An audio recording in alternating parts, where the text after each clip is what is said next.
Welcome back. Thank you for listening. So today I wanted to cover something that I believe helped our office create a good culture.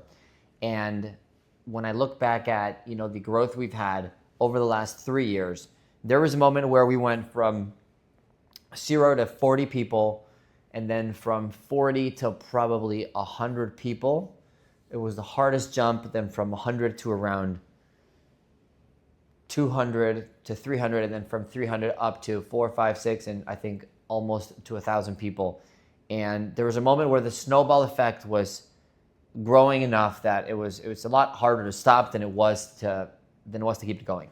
But when I look back and I think, hey, what are some of the technical things? Because people come and visit me all the time and they ask, well, what's the energy, or what did you do to? And I always remember there was like a 6-month period that was like very painful, that I was trying to emulate and copy my mentor, Raf, like the culture he had. And it almost felt like visiting his office, which is in the same side of town, in the same conditions, with the same client and the same everything.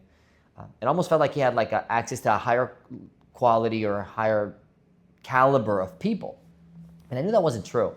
But I knew that the reason that was happening is because first he was developing people faster, and people in his culture were becoming of higher quality because, again, what he was doing to develop those people. So I remember going back, and it took me about 6 months of really not only churning through people, but also like painfully adjusting and applying the culture. And I believe it's something, it's almost like you have to wear, and you have to become, and you have to change when it comes to the culture of the company. And it starts from within, it starts from the owner. So we applied something called honoring the partnerships. And I created these 8 core action steps that I'll break down really quickly on what it looked like for us to honor the partnership, meaning the relationship between the person and the company. And it started with a strong guarantee, which you can look up in $100 million offers what a guarantee Hermosi style means. It's basically like establishing a relationship starts with, hey, what at the beginning it's very transactional. What do I get from it, right? So if you're a company offering something, you have to very clearly define what is that the person gets in their benefit for this relationship. So we called it the 8 core steps to honoring the partnership. And the guarantee was that if you behave and you basically, if you act within these 8 steps, these 8 behavioral steps for 180 days, for 6 months, you would be offered a business ownership role, pretty much, a position in the business as an owner, as a manager. At the end of the 180 days, you would have to just make sure you would do these 8 steps every single day and not miss for 6 months in a row for 180 days. So the first step was professionally networking and talking about outside of your calendar, outside of your schedule, outside of your whatever manager says, sitting down 1 to 2 hours per week, 2 to 3 hours per week with somebody that's at an above or at a higher level, somebody in a better role than you are currently, and sitting down with them and picking their brain. Again, learning how to network professionally involves skills as calendar planning or BAM-FAM, and sitting down with somebody every single week to, again, better myself and improve myself. Number 2, personal sales. I think it's the hardest conversation a manager can have with a new person, is having to remind them to do the basic level stuff, which is personally selling. So what I mean by personal sales is not somebody that's perfect at it. It's somebody that is consistently and proactively reaching out to protect the health of their own personal sales.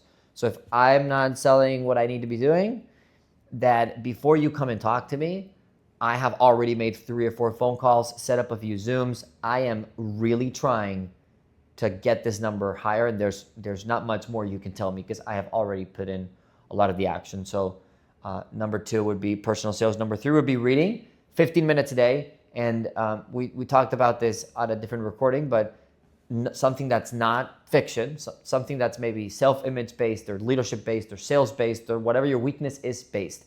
15 minutes every single day, not audio, but also actually reading a book about whatever, having and living within that habit. Number 4 would be listening.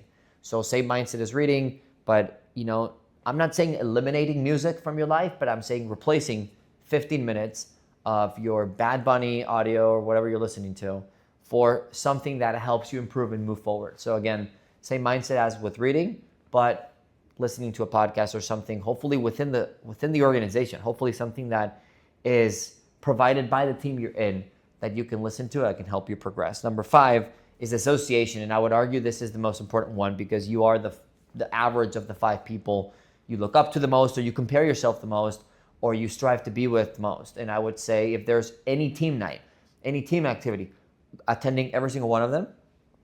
If I'm in the office, there's always the 2 groups or 3 groups that I can belong to within the office culture. I can go to where the people are at that are doing the right stuff and the people that are not necessarily doing all the right stuff.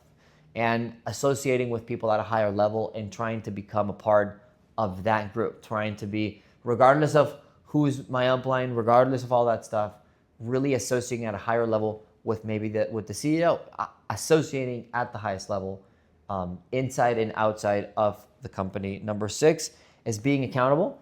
And I think this is a given for somebody that wants to grow, but we always have to bring up like somebody that's accountable, somebody that initiates responsibility and takes responsibility for their own actions and for the actions of others. So if I trained a person, or I'm supposed to train a person that doesn't do the right thing, I'm taking responsibility for their actions because I'm an accountable person. Somebody that can prioritize maybe their education versus entertainment. So if I look at somebody's phone, that they're spending time on their education. We talked about reading or listening. Somebody that shows up completely, tired or blasted on Saturday morning because they went out Friday night, maybe is somebody that's not prioritizing their education as much. They prioritize going out on a Friday night. And we talk about prioritizing their education, at least temporarily, over their entertainment. People that have 100% attendance. People that outside of the regular, life things that can happen, emergencies and stuff like that. There's only, I think the average American has like 1 emergency a year. Outside of that one day, there's a 100% attendance on your part, okay?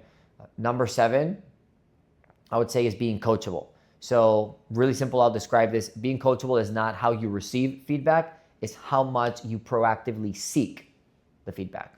And it relates to the first step, it relates to the 5th step, but I would say being coachable is somebody that is proactively seeking, even beyond the person that's directly above them, proactively seeking coaching in a better result. And number 8 is communication. So we talk about putting people on a 90-day run, or we like talking about putting people on a 90-day season of every single day sending a message, no matter if it's Sunday, no matter if it's your day off, because we want to establish like a healthy habit of frequent and high flow communication. So somebody that is communicating a lot is typically somebody that's going to advance and move forward, no matter how bad they could be doing.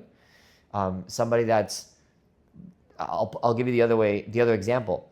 When there's no communication, typically negative fills in the gap, right? So if you talk every single day to your girlfriend and then for 3 days she doesn't say anything, you're probably going to think something negative.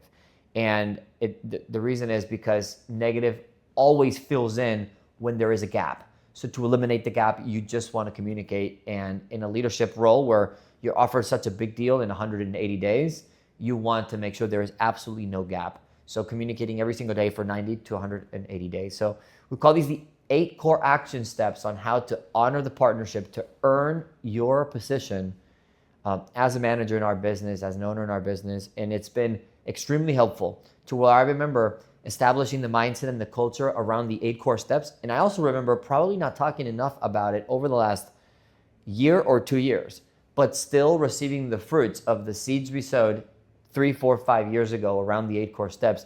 Still have people around the mindset, still have people running workshops. We can always do better.